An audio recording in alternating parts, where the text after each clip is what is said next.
তারাতলা বিপর্যয়ে এখনো পর্যন্ত 5 জনের মৃত্যু হয়েছে, 20 জনের চিকিৎসা চলছে। এর মধ্যে 18 জন আউট অফ ডেঞ্জার, তবে 2 জনের অবস্থা গুরুতর। এসএসকেএম হাসপাতালে আহতদের দেখতে এসে এমনটাই জানিয়েছেন মুখ্যমন্ত্রী শুভেন্দু অধিকারী। তিনি জানিয়েছেন, মূলত বিহারের মুঙ্গের সহ আশেপাশের এলাকা থেকে লেবারদেরকে আনা হয়েছিল। তদারকিতে থাকছেন মুখ্য সচিব, স্বরাষ্ট্র সচিব। হাসপাতালের বিষয়টি দেখভাল করবেন স্বাস্থ্যমন্ত্রী। মুখ্যমন্ত্রী দাবি করেছেন, সেনা, এনডিআরএফ, এসডিআরএফ, দমকল, পুলিশ, পুরসভা কর্মীদের যুদ্ধকালীন তৎপরতায় উদ্ধার কাজের জন্য মৃত্যু অনেকটাই আটকানো গিয়েছে। প্রত্যক্ষদর্শীরা জানিয়েছেন, ভূমিকম্পের মতো দুলছিল শেডটি। তারপরেই ব্যাপক শব্দে হুড়মুড়িয়ে ভেঙে পড়ে নির্মীয়মান গোডাউনটি। তারাতলায় বিপর্যয়ের পর থেকে মনিটরিং করছিলেন। এরপর বিকেলে ঘটনাস্থলে গিয়ে পরিদর্শন করেছেন মুখ্যমন্ত্রী শুভেন্দু অধিকারী। উদ্ধার কাজ যাতে কোনোভাবে বাধাপ্রাপ্ত না হয়, রাতে পর্যাপ্ত আলোরও ব্যবস্থা করে রেখেছেন।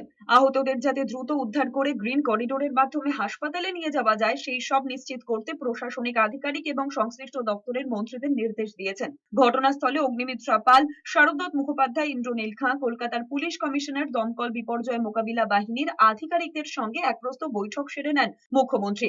এর কিছুক্ষণের মধ্যে ঘটনাস্থল ছাড়েন মুখ্যমন্ত্রী। আহতদের এসএসকেএম হাসপাতালে চিকিৎসা চলছে। এখনো অন্তত 15 জন আটকে রয়েছেন। দ্রুত উদ্ধার কাজ শুরু করার জন্য সিভিল ডিফেন্স, পুলিশ, দমকল, সেই সঙ্গে সেনাবাহিনীকে ধন্যবাদ জানিয়েছেন শুভেন্দু অধিকারী। শুভেন্দু অধিকারী জানিয়েছেন, তার সঙ্গে দুপুরে এই জোনের আর্মি এবং এনডিআরএফ এর দায়িত্বে থাকা আধিকারিক এবং মুখ্য সচিবের সঙ্গে কথা হয়। তখনই সিদ্ধান্ত নেওয়া হয় সেনাকে কল করা হবে। প্রসেস কমপ্লিট হওয়ার আগেই সেনা এবং এনডিআরএফ পৌঁছে যায়। স্বাস্থ্য দপ্তরের প্রতিমন্ত্রী সুমনা সরকার এবং স্বাস্থ্য সচিবের নেতৃত্বে টিম কাজ করছে। সিএমওএইচ দক্ষিণ 24 পরগনার নেতৃত্বে 20টি অ্যাম্বুলেন্স প্রতিনিয়ত কাজ করছে। গ্রিন করিডোর করে হাসপাতালে আহতদের পৌঁছে দিয়েছে পুলিশ। একই সঙ্গে যুদ্ধকালীন তৎপরতায় যে কাজ করার দরকার, সেটাকেই অগ্রাধিকার দেওয়া হয়েছে।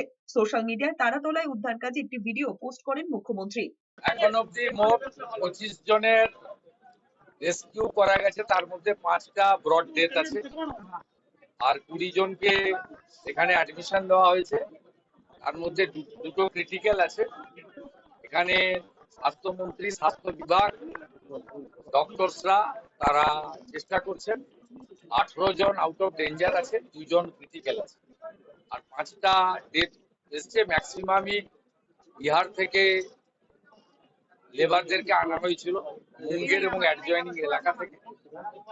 আমরা বাকিটা যা যা করার করছি।